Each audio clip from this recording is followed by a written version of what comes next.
పద్దెనిమిది పడిమెట్ల పైకెక్కి గుడికేగు భక్తులకు ఎదురొచ్చే బంగారు స్వామి ఇరుముడులు స్పృశించి శుభమును దీవించి జన బృందముల చేరే జగమేలు స్వామి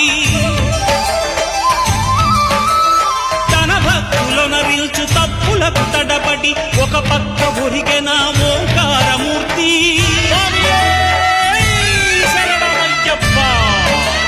స్వాములందరూ తనకు సాయము కాగా ధీమంతుడై లేచే ఆ కన్య స్వామి